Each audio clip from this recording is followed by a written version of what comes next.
जय श्री कृष्ण।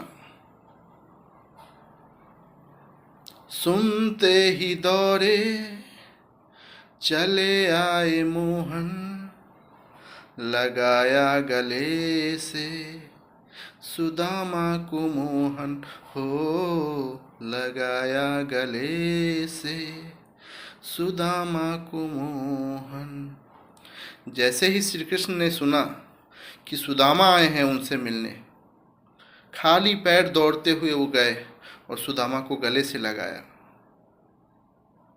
बचपन का मित्र उनसे मिलने आया है द्वारका में। उन्हें ले गए और अपने पलंग पर बैठाया और उनके पांव अपने हाथों से धोए। पांव में घाव पड़े हुए थे, छाले पड़े हुए थे, खाली पैर। उनके मित्र बहुत दूर से आए थे। रुक्मणी पानी लगा रही थी। कृष्ण के आंखों से अश्रु निकल रहे थे और वो अपने मित्र के पैर धो रहे थे। मित्र के भी अश्रु निकल रहे थे। बहुत दिनों बाद मित्र से आज मिलन हुआ है।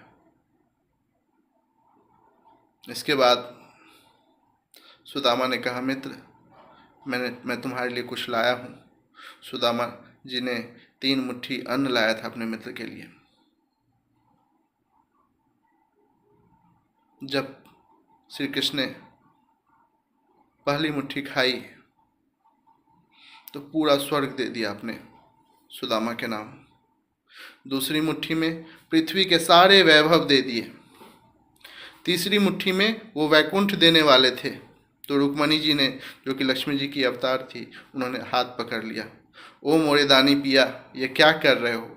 अपना भी निवास स्थान दे दोगे तो हम कहाँ रहेंगे? फिर कृष्ण जी रुक गए। वो चाह रहे थे कि सुदामा उनसे कुछ मदद मांगे, लेकिन सुदामा जी ने एक शब्द नहीं, कुछ नहीं मांगा। वो अपनी मित्रता को कलंकित नहीं करना चाहते थे कुछ मांग के, क्योंकि मित्रता जो होती है वो लोभ लालच से ऊपर होती है। इसे कोई, दुनिया की कोई भी वस्तु, कोई भी धन दौलत कुछ नहीं तौल सकता। सुदामा जी बहुत दरिद्र थे। कई कई दिनों तक दान भी नहीं मिलता था, कुछ खाली पेट सोया करते थे। तब जाके उनकी पत्नी ने कहा था कि जाइए अपने मित्र से कुछ मांग लाइए, नहीं तो बच्चे भूखे मर जाएंगे। लेकिन सुदामा जी के मुंह से कुछ नहीं निकला।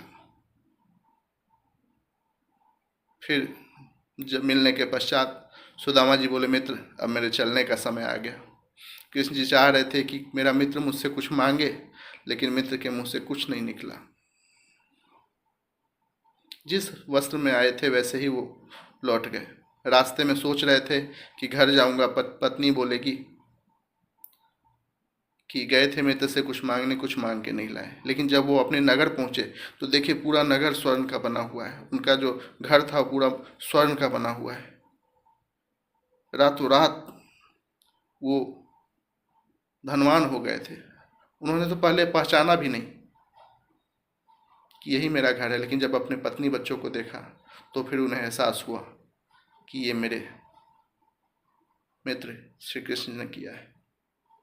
इसलिए मित्रों, श्री कृष्ण पे, वासुदेव पे अपना ध्यान लगाए रखें और उन पे विश्वास रखें।